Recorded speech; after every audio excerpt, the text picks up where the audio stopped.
We're here live at the COP27, a lot of commitments and talks that you've been having over the last 24 hours. But before I get to that, I have to ask you, your former Prime Minister Imran Khan, he is accusing your government essentially of going after him.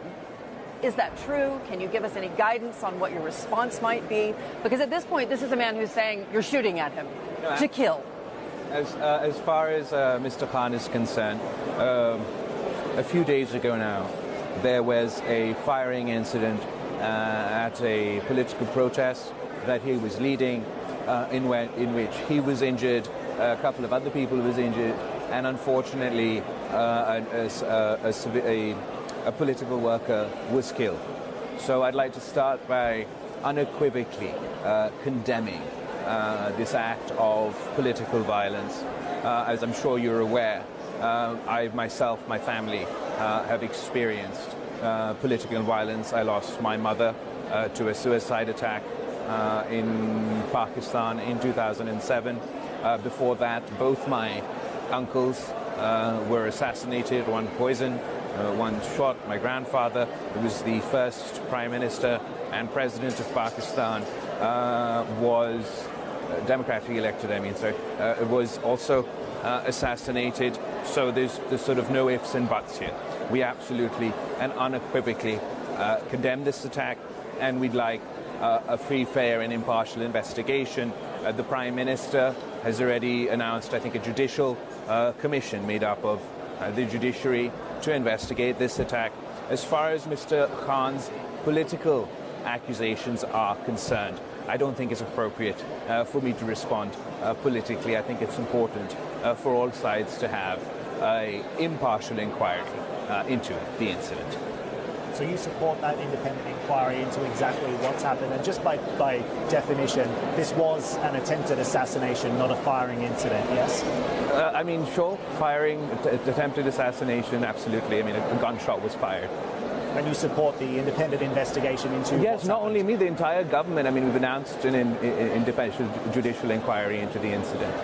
Let's talk about why we're here on the ground as well. Of course, COP27 well underway now. What's in it for Pakistan? The country really being used as an example here, as one that really feels the impact of climate change and doesn't necessarily cause it. So as far as COP27 is concerned, particularly from Pakistan's perspective, and particularly from a developing country's perspective, COP27 has been incredibly important for us.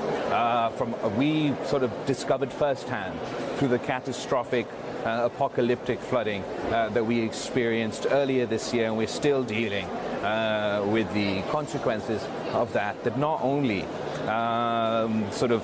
is such an event of this scale not have any international financial mechanism available for us to be able to address a tragedy of this scale, but given the difficult economic climate, this has really become a compounding tragedy. I think COP27 has been a success so far in this sense that finally, after I think it's ever since COP13, this has been an attempt that has not been successful, which is to add loss and damage onto the agenda in addition to sort of mitigation and adaptation. And I'd just like to sort of compliment my team, as Pakistan is head of the group of 77 plus China played a pivotal role in creating the important and necessary consensus to get that onto the agenda. So that's incredibly important.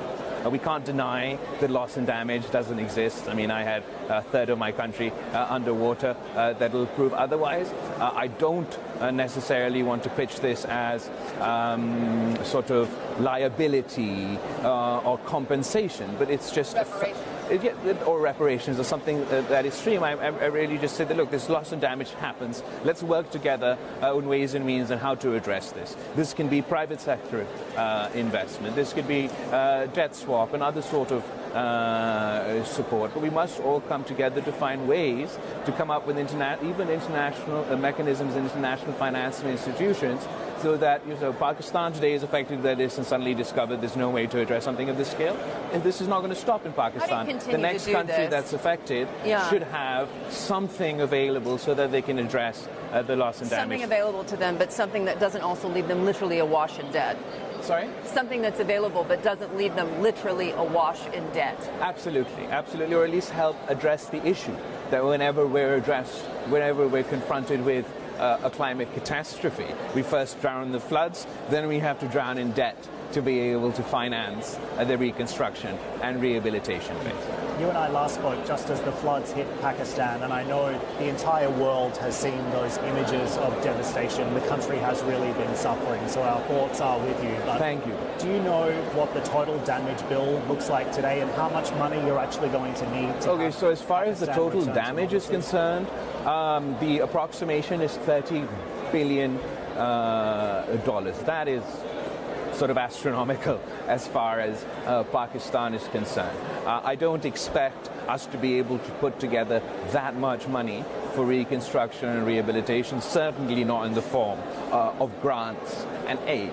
But I do hope to be able to provide public-private partnership opportunities for investment in renewable energy infrastructure. We have to go and conduct that transition. I do expect to be able to work with international financial institutions such as the World Bank and others on reconstruction of people's homes that have been destroyed, on solarizing those homes, on upgrading those homes, on greening our infrastructure.